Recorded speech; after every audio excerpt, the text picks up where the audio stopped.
নমস্কার বন্ধুরা, তোমাদেরকে খান বাংলা স্টাডি চ্যানেলে স্বাগত জানাই। আগের দিন আমরা আর্লি প্যালিওলিথিক এজ সম্পর্কে জেনেছিলাম।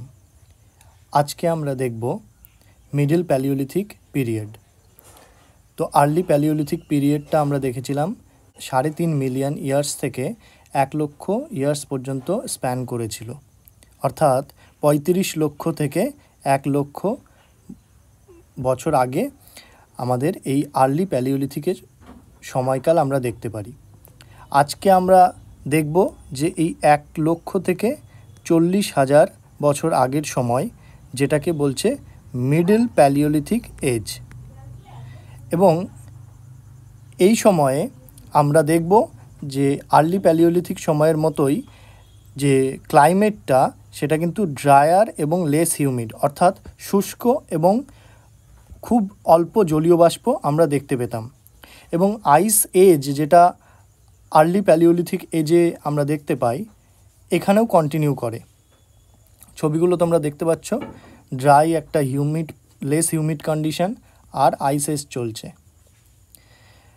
মিডল প্যালিওলিথিক সেটেলমেন্টে আমরা যেটা দেখতে পারি যে মানুষরা এখনও ঘরবাড়ি তৈরি করা শেখেনি এবং তারা গুহাতেই বাস করছে। এবং এই গুহা তাদেরকে বন্য জীবজন্তু থেকে এবং অন্যান্য যে বিপদ সেখান থেকে তাদেরকে রক্ষা করছে এবং তাদেরকে সাহায্য করছে জল এবং খাদ্য এবং টুল মেকিংসে, মানে যে টুলসগুলো তারা তৈরি করতো, যন্ত্রপাতি বা যেগুলো দিয়ে তারা পশু শিকার করতো, সেই টুলসগুলো তৈরি করার ম্যাটেরিয়াল গুহা থেকেই তারা পেয়ে যেত। এবং এই মিড প্যালিওলিথিক পিরিয়ডে যেটা সবথেকে বড় একটা ডেভেলপমেন্ট, সেটা হচ্ছে ফায়ারের আবিষ্কার। এবং এই ফায়ার আবিষ্কারের পর থেকেই কিন্তু তারা এই ফায়ারটাকে ইউজ করতে শুরু করলো তাদেরকে নিজেদেরকে উষ্ণ রাখার জন্য এবং বন্য জীবজন্তুদেরকে তাদের থেকে দূরে রাখার জন্য। মিডল প্যালিওলিথিক সেটেলমেন্টে যে সব আমরা সাইটসগুলো দেখতে পারি, তার মধ্যে অন্যতম হচ্ছে ভীমবেটকা, যেটা আর্লি প্যালিওলিথিকেও দেখেছি, Schwann valley, Belan valley.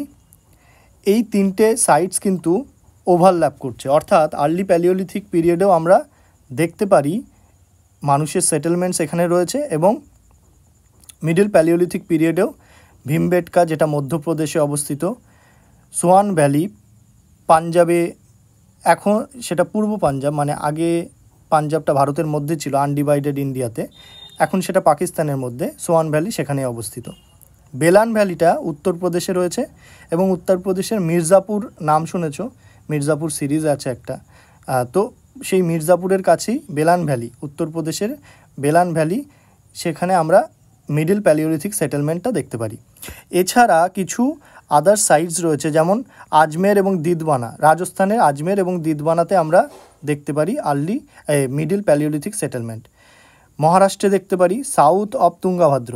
Early প্যালিওলিথিকের সময় আমরা দেখেছিলাম নর্থ অফ তুঙ্গাভদ্র, কিন্তু এখানে দেখছি সাউথ অফ তুঙ্গাভদ্র, মানে একদম সাউথের দিকে।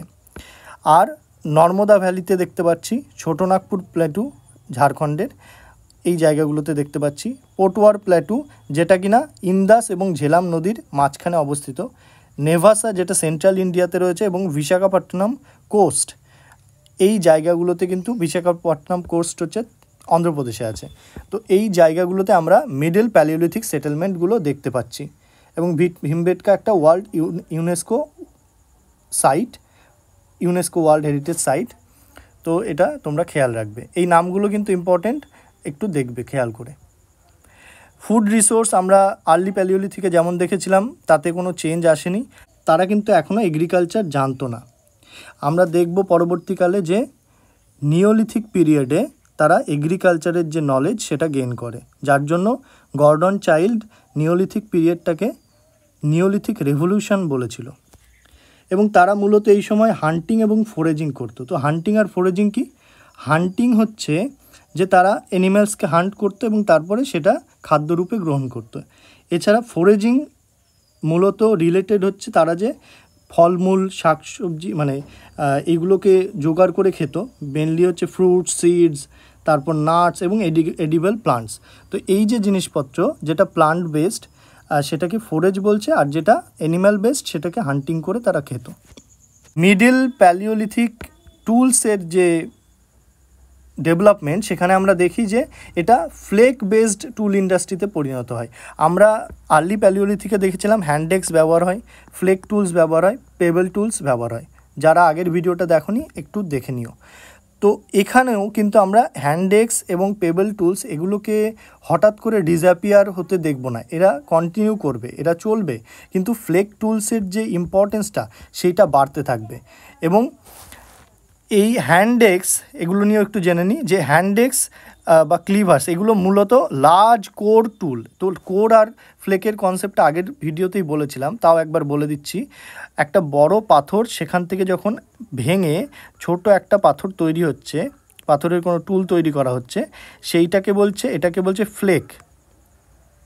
আর এই বড় পাথরটা যেটা রয়েছে এটাকে বলছে কোর, মানে অর্থাৎ কোর থেকে ভেঙে ভেঙে ফ্লেক যে টুলস সেগুলো তৈরি হচ্ছে। তো ফ্লেক তো টুল এখানে আমরা দেখব, কিন্তু এই লার্জ যে কোর টুল সেখান থেকে কি হ্যান্ডেক্স এবং ক্লিভার্স এই ধরনের টুলসগুলো তৈরি হচ্ছে। এগুলো মূলত শক্ত পাথর দিয়ে তৈরি হয়, কোয়ার্টজাইট এবং হার্ড রক্স দিয়ে। এগুলো অ্যানিম্যাল হান্টিং এবং কিছু খোঁড়ার জন্য এবং উড কাঠে কোনো শেপ দেওয়ার জন্য ব্যবহৃত হতো। আর পেবেল টুলস হচ্ছে রিভার থেকে পাওয়া যায়, রিভার স্টোন থেকে তৈরি করা হয়।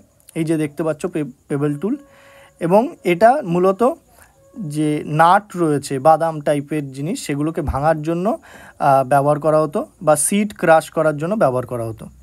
অর্থাৎ যে বীজগুলো থাকতো তাদের, সেগুলোকে পেশাই করার জন্য ব্যবহার হতো। আর এখানে ফ্লেক টুলসে আমরা দেখব যে এই যে দেখলাম ফ্লেক কীভাবে তৈরি হয়, এর মধ্যে মূলত স্ক্রেপার্স পাই, বোরার্স পাই, ব্লেডস পাই। আচ্ছা, এগুলো কি? এই যে স্ক্রেপার্স রয়েছে, এখন আজকের দিনে যে চাচালি ব্যবহার হয়, সেই চাচালিটা কিন্তু আগেকার দিনে স্ক্রেপার্স বলা হতো, এবং এখনও সেটা বলা হয় হ্যান্ড স্ক্রেপার। তো আমরা দেখবো এগুলোর ভিডিও, এগুলোর ইমেজ এখন মডার্ন যুগে কেমন হয়। বোরার্স ড্রিল করে এখন যেমন, সেই রকম ব্যবহার হতো আগেকার দিনে, সেটাকে বোরার্স বলা হতো। আর ব্লেড তো আমরা জানি যে এক পাশ ধারালো থাকে, একটা সাইড ধারালো থাকে, কোনো কিছু কাটার জন্য ব্যবহার করা হতো। তাহলে এইগুলো আমরা দেখতে পাই যে গ্রোয়িং যে স্কিল তাদের টুল মেকিংয়ে, সেইটা কিন্তু আমরা দেখতে পাই এই জায়গায়। তো আমরা স্ক্রেপার্স দেখলাম, বোরার্স দেখলাম এবং ব্লেডস দেখলাম।